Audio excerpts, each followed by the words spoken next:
खून का बदला। अपनी जिंदगी भर की कमाई लगाकर सुमन और अखिल ने एक छोटा सा नया घर बनाया था, लेकिन उस घर में आने के बाद उसके साथ क्या हो सकता था, इस बात का अंदाजा उन दोनों को था ही नहीं। अभी इस घर में आए हुए उन्हें 2 दिन भी नहीं हुए थे। एक शाम जब अखिल घर में नहीं था तो किचन में खाना बनाते वक्त सुमन को ऐसा लगा जैसे किचन की दीवार के पीछे से किसी के बात करने की आवाज आ रही थी। कौन हो सकता है यहाँ पर? इतना धीरे धीरे कौन बात कर रहा है? सुमन दीवार से कान लगाकर बात सुनने की कोशिश करती है, लेकिन उसे कुछ सुनाई नहीं देता। तभी अचानक घर की लाइट चली जाती है और दरवाजे पर जोर जोर से दस्तक देने की आवाज आती है। सुमन दरवाजे की तरफ दौड़ कर जाती है, लेकिन दरवाजा खोलने से पहले कोई आवाज उसके कान में धीरे से सुनाई पड़ती है। सुमन, मैं यहाँ हूँ, तुम्हारे घर में। सुमन जोर से चीखती है और दरवाजा नहीं खोलती। दरवाजे की बजने की आवाज धीरे धीरे तेज होने लगती है। सुमन लड़खड़ाते कदमों से आगे बढ़ती है और झटके के साथ दरवाजा खोलकर अपनी आंखें बंद कर लेती है। तभी अचानक से अखिल की आवाज सुनकर उसे होश आता है। सुमन, क्या हुआ? तुम इतनी घबराई हुई क्यों हो? अखिल, वो लाइट चली गई और कोई है इस घर में। अखिल, मुझे बहुत डर लग रहा है। वो किचन की दीवार के पीछे से किसी की आवाज आ रही थी। कैसी बात कर रही हो? तुमने खुद सारे लाइट के स्विच ऑफ किए हुए हैं। देखो, लाइट तो आ रही है। सुमन, तुमने घर में अंधेरा क्यों किया हुआ है? और किसकी आवाजें आ रही थी? चलो चलो, मैं जाकर चेक करता हूं। नहीं अखिल, मैंने लाइट ऑफ नहीं की। और मैं क्यों लाइट ऑफ करूंगी? ये देखो, ध्यान से देखो, घर के सारे स्विच ऑफ हैं। तुम भी ना कमाल करती हो सुमन। तुम्हारी तबीयत तो ठीक है? ये देखकर सुमन और भी ज्यादा डर जाती है कि सच में लाइट के सारे स्विच बंद थे। सुमन समझ नहीं पा रही थी कि ये सब किसने किया होगा। ठीक उसी वक्त अखिल किचन की तरफ जाता है और सुमन को ऐसा लगा जैसे पीछे से किसी ने उसके कंधे पर हाथ रखा। उसने जैसे ही पलट कर देखा, एक साया उसके घर के दरवाजे से बाहर निकलता हुआ नजर आया। अखिल, अखिल यहाँ आओ, देखो कोई तो है। अभी अभी मैंने उसे बाहर जाते हुए देखा है। सुमन, मुझे लगता है कि तुम्हारी तबीयत ठीक नहीं है। अरे, मैंने किचन में भी जाकर देखा। पास वाले घर में जो लोग हैं ना, उनसे बात करने की आवाज आ रही है। एक काम करो, तुम जाकर आराम करो, मैं खाना खुद परोस कर खा लूंगा। ओके? तुम बेडरूम में जाओ। जाओ। नहीं अखिल, मैं अकेले नहीं जाऊंगी और अब इस घर में मैं एक दिन भी नहीं रहना चाहती। थोड़ी देर के बाद सुमन और अखिल दोनों ही बेडरूम में जाकर सो जाते हैं।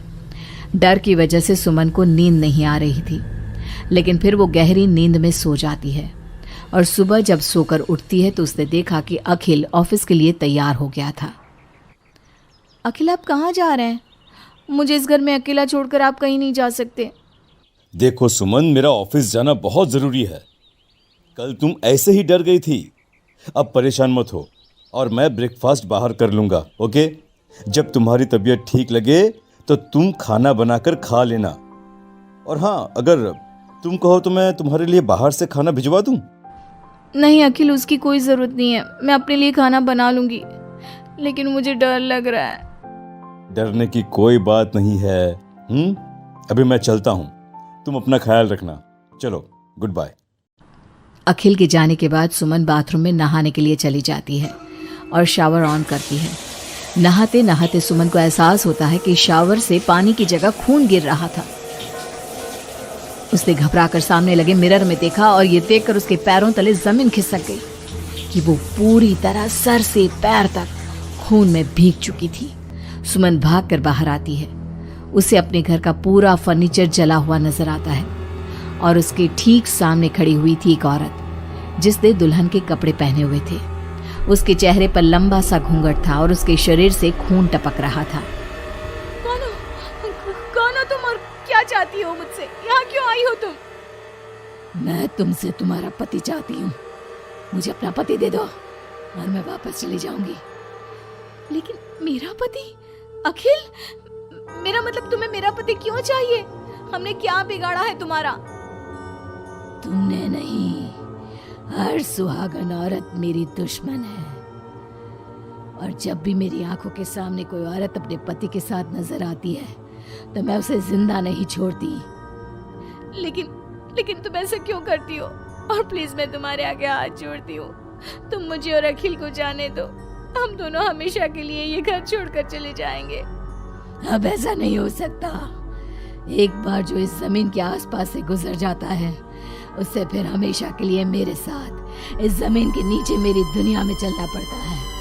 और तुमने इस जमीन के ऊपर अपना घर बनाकर अपनी दुनिया बसाने की कोशिश कर ली। अचानक से वो औरत सुमन को उसके बाल पकड़कर जमीन पर घसीटने लगती है। सुमन दर्द से जोर जोर से चीखती है, लेकिन उसकी आवाज उसके घर की दीवारों के अंदर दब कर रह जाती है। अब बाकी दूसरी औरतों की तरह मैं तुम्हें भी इस घर की दीवारों के नीचे दफन कर दूंगी और तुम्हारे पति को हमेशा के लिए अपना पति बना लूंगी। जानती हो, मेरी भी शादी हुई थी, लेकिन शादी के ठीक बाद मांग में सिंदूर भरकर मेरे पति ने गला घोट कर मेरी हत्या कर दी और इस जमीन के नीचे मुझे गाड़ दिया। बस तब से मेरी आत्मा यही भटक रही थी। मुझे भी सुहागन बनना है, मुझे भी पति चाहिए। छोड़ दो मुझे प्लीज, मुझे जाने दो। देखो तुम्हें पति चाहिए, तुम किसी और को अपना पति बना लो। मुझे और अखिल को जाने दो यहाँ से। लेकिन वो औरत सुमन को लेकर वहां से गायब हो जाती है। शाम को जब अखिल ऑफिस से लौट कर आता है, डोरबेल बजाता है, तभी मुस्कुराते हुए सुमन दरवाजा खोलती है। दरअसल सुमन के शरीर के अंदर अब उस औरत की आत्मा थी, लेकिन अखिल का चेहरा देखते ही सुमन के शरीर के अंदर एक हरकत होती है और वो अचानक से नाराज हो जाती है। क्या हुआ सुमन? आज तो ठीक हो ना? तुम्हारी तबीयत भी ठीक लग रही है आज तो। गुड। मुझे नहीं पता था कि तू आने वाला है यहाँ, वरना तो मैं तेरी मौत का सारा इंतजाम करके रखती। क्या हुआ? अब मेरी बात का जवाब नहीं दोगी क्या? नाराज हो मुझसे किसी बात पर? हाँ?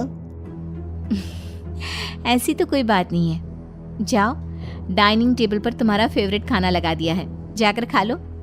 हाँ, खुशबू तो बहुत अच्छी आ रही है। वैसे भी सुबह से कुछ खाया नहीं है। थैंक यू यार, मैं जल्दी से जाकर खाना खाता हूँ। ओके? अखिल जैसे ही खाने की कटोरे का ढक्कन हटाता है तो वो हैरान रह जाता है कि वहां पर सुमन का कटा हुआ हाथ था। उसमें पहनी हुई चूड़ियों से वो सुमन के हाथ को पहचान जाता है। खाने की जगह सुमन के शरीर के छोटे छोटे टुकड़े काटकर उस आत्मा ने अखिल के सामने परोस दिए थे। अखिल घबराकर वहां से भागने लगता है। तभी सुमन के शरीर में मौजूद वो आत्मा अपने असली रूप में आकर अखिल के सामने खड़ी हो जाती है। कौन हो तुम? और क्या किया तुमने मेरी पत्नी के साथ? इसका मतलब वो ठीक कहती थी कि इस घर में कुछ गलत है। कहाँ है मेरी सुमन? तुम्हारी सुमन के मैंने छोटे छोटे टुकड़े करके उसका खाना बना दिया और उसकी आत्मा को मैंने इस घर की जमीन के नीचे दफन कर दिया है। वो कैद हो गई है यहाँ हमेशा के लिए। तुम भी उसके पास जाना चाहते हो? मगर क्यों किया तुमने ऐसा? क्या दुश्मनी थी तुम्हारी और मेरी पत्नी? पहले तो मैंने तेरी पत्नी को सिर्फ इसलिए मारा क्योंकि मैं तुझे अपना पति बनाना चाहती थी। मेरी आत्मा जो पूरे एक जन्म से किसी से शादी करने के लिए तड़प रही है, उसकी हसरत पूरी करना चाहती थी मैं। और इसलिए मैंने तेरी पत्नी का रूप लेकर तेरे साथ रहने के बारे में सोचा। लेकिन जानता है, अब मैं तुझे जिंदा नहीं छोड़ूंगी। लेकिन क्यों? देखो तुमने सुमन के साथ जो भी किया, मुझे जाने दो यहाँ से प्लीज। अखिल भागने लगता है, लेकिन घर का दरवाजा अब लॉक हो चुका था। अब तो भाग कर नहीं जा सकता। मेरे हाथ तेरे खून से रंगने के लिए बेचैन हो रहे हैं। मेरा गला सूख रहा है। अब उसकी प्यास तेरे खून से ही बुझेगी। अरे लेकिन क्यों? तुम्हारी आखिर मुझसे दुश्मनी क्या है? आत्मा अखिल की बात का कोई जवाब नहीं देती और अपने लंबे नाखून उसके गले में गड़ाकर उसके शरीर को खा जाती है और उसके बाद जोर से हंसते हुए कहती है,